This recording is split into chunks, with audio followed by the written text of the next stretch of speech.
There's her life, and here's the woman. Yvonne Ridley joins us. Welcome to the show. Thank you. So you're here in Canada. The Canadian Islamic Congress brought you here, a series of lectures. What do you talk about? I've been talking about Islamophobia, women in Islam, feminism, Islamic issues, the wars. For people who don't know your story, when they first hear this story, they go, what? Yeah. What happened? Captured by the Taliban, all of a sudden makes a promise to them on her way out that she'd read the Quran, and next thing you know, a convert. That's right. That's it in a nutshell. But basically, I was trying to think of a way to get out of this situation, absolutely terrifying. And I promised them, you know, if you let me go, I will read the Quran. I would have promised to have learned Swahili backwards if they would just let me go. Think how different your life would have been if that was your promise, though. Yeah, so I started reading the Quran. It was an academic exercise more than anything else, because as a journalist covering the Middle East and Asia, it was shocking that I knew so little about a faith which was clearly, you know, a way of life for these people. And that academic exercise gradually turned into a spiritual journey, and, you know, nearly 2-3 years later, I converted to Islam. Your first husband was Islamic? The father of my daughter, he was a Sunni Muslim. Yeah. And he would try and talk to me about Islam, and I would just say, talk to the hand, I'm not interested. Thankfully, he was very tolerant, and we're still very good friends. Obviously, we've got, you know, our daughter in common. And I called him and I said, why did you never tell me about this great faith? And he said, you would never listen. And he is now quite amused and bemused that I've embraced Islam. Was it you read it and there was an awakening? Were you looking for this or something like this in your life before? Because you've heard of people who look at your situation and say, you just had Stockholm Syndrome, and this is just an after. George, I was so happy with my life. I worked hard, I drank hard, I played, I went clubbing. Sounds perfect. What's the need here? The last thing that I was looking for was a religion which would turn my life upside down. I was really happy as a party girl. So I wasn't looking for anything. And but things started to resonate, and I started to look into it more, especially with regards to the rights of women, and was completely floored by what I was reading. I know people have said, you know, oh, classic case of Stockholm Syndrome, but I've actually looked into that because I've been asked to present a program about Stockholm Syndrome, and you have to bond with your captors. Now, I was only there 10 days, and during those 10 days, I was the prisoner from hell. I spit on them, right? Yeah, spat at them, swore at them, threw things at them.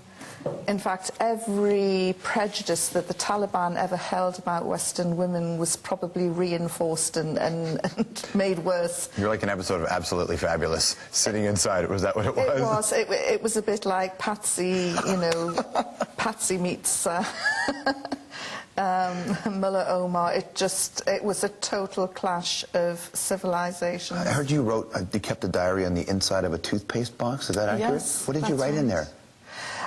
Just little bullet points, because I really thought I was going to die, and I don't know, I just wanted to leave something behind in case somebody would ever come across it. I'm not a psychologist, I don't know, but I'm just, that's thinking you're going to die to that point, that's the kind of traumatic experience that could really kickstart a change in one's life. When you left that situation, did you sit there and say, I thought I was going to die, my life isn't good enough, I'm not doing what I should be doing, and that helped precipitate? No, I just thought I'm going to party more when I get out, you know, and well, enjoy you failed life. at that, Yvonne. I must admit, yes, you did.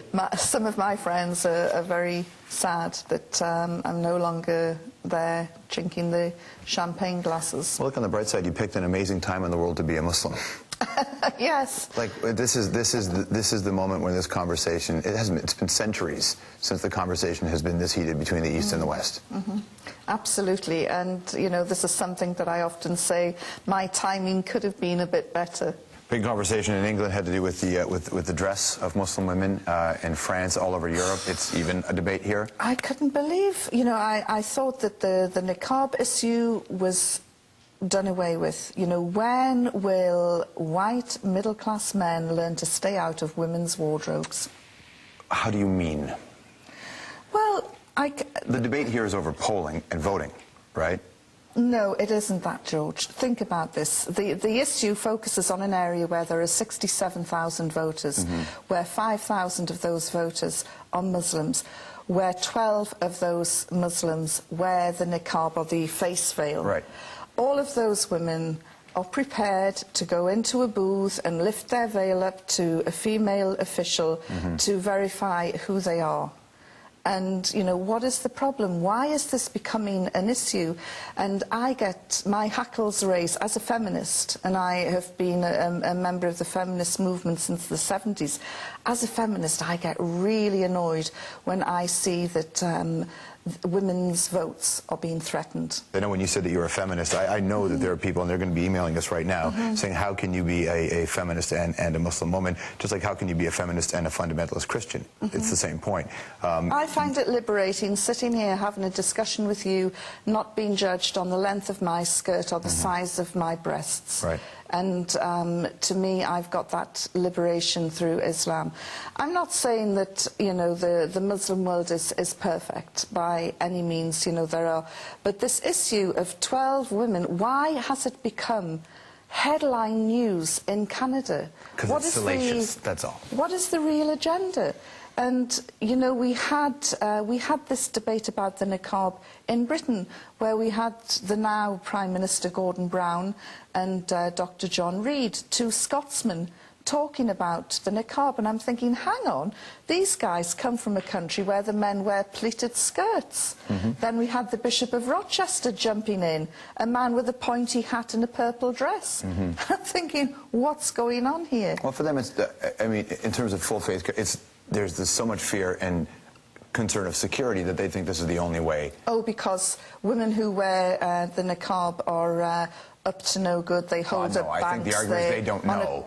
The argument is that I'm not defending. I'm saying this is the other side of the coin, which is people say if you are, what do you do in a country where people are scared now, and do they have any right to be scared?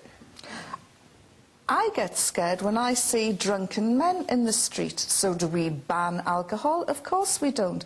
I get scared sometimes. But it's illegal to be drunk in the street in some places.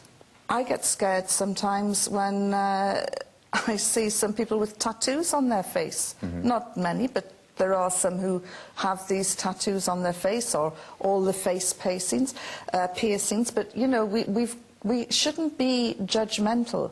And, you know, if you're scared of a mask, you know, what about Batman? What about Spider-Man? Oh, come on now. No, you're missing the point. What about your fireman, your lots surgeon, of people are your afraid welder? of the dentist. Lots of people are afraid of the dentist with that, and it's not the mask, it's the drill. But the argument that the side would make is that there is not a current war happening with face-tattooed people who are, in the name of Paul Booth, a great tattoo artist, engaged in a battle. That's not the same thing as what this discussion is, though, right? Well, I don't know of any war that's involving women who wear niqabs. It's an interesting conversation for you to have every day, isn't it? As I say, I was really sad that to see headlines that I thought were consigned to the bin last year being resurrected in Canada. And, you know, Canada is a country with a tremendous reputation for tolerance, for cultural integration, and it was just really sad to see that here.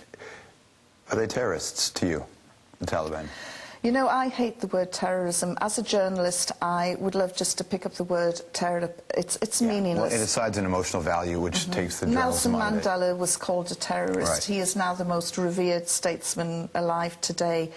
There are so-called Irish terrorists in government now, sitting down, working on a day-to-day basis in the British Parliament. You know, the word is absolutely meaningless. Thanks for your time today. Thank you. Yvonne Ridley. The Hour will be right back.